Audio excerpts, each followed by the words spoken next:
ညီကိုရောလုံးပဲမြင်လာပါဗျာစီးရီးပွဲစဉ်လက်ချီနဲ့ရိုမာပွဲလေးကိုတပွဲကောင်းလို့ရွေးချယ်ပေးချင်ပါတယ်မနေ့တုန်းကတော့ပွဲလေးတွေပါလာမလို့ကျွန်တော်ရွေးချယ်မပေးဖြစ်ခဲ့ဘူးဒီနေ့မှာတော့ပုံမှန်တိုင်းလေးရွေးချယ်ပေးပါမယ်ဗျ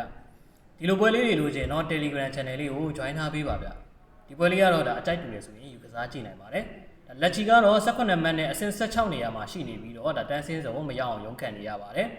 နောက်ဆုံးအင်္ဂဝင်9ပွဲမှာလည်းဒါတပွဲပဲနိုင်ထားပြီးတော့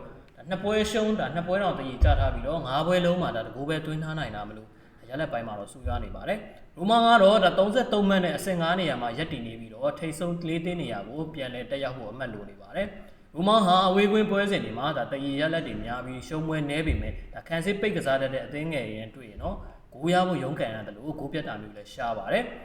လူစီမိုင်းမှာတော့ဒါလက်ချီရဲ့ဒီကကွင်းလဲလူဒါကူလီဘာလီကအာဖရိကဖလာသွားရောက်ရှင်ပြိုင်နေတယ်လို့ဒါပြည်ရဲတဲ့မပါနိုင်ခဲ့ရင်လည်းကွင်းလဲမှာရိုမာရဲ့တိုက်စစ်ကိုတားဆီးဖို့တော်လေးအားနေသွားပါလိမ့်မယ်ကျွန်တော်ရိုမာဘက်မှာတော့ဒီကကွင်းလဲလူနဲ့အသင်းကောင်းဆောင်ဒါပယ်ရီဂရန်ဒီမပါနိုင်တာကရိုမာရဲ့တိုက်စစ်ဖန်တီးမှုဘက်မှာအားနေနိုင်ပေမဲ့ဒါဖာဝူဆန်နဲ့ဒိုင်ဘာလာတို့ဒါ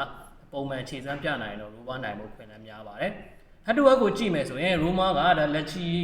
ရဲ့အိမ်ဝင်းမှာတော့ရောက်ကစားခဲ့တဲ့3ပွဲမှာ2ပွဲနိုင်ပြီးတော့ကျွန်တော်တို့တပွဲပဲတည်ကြထားပါတယ်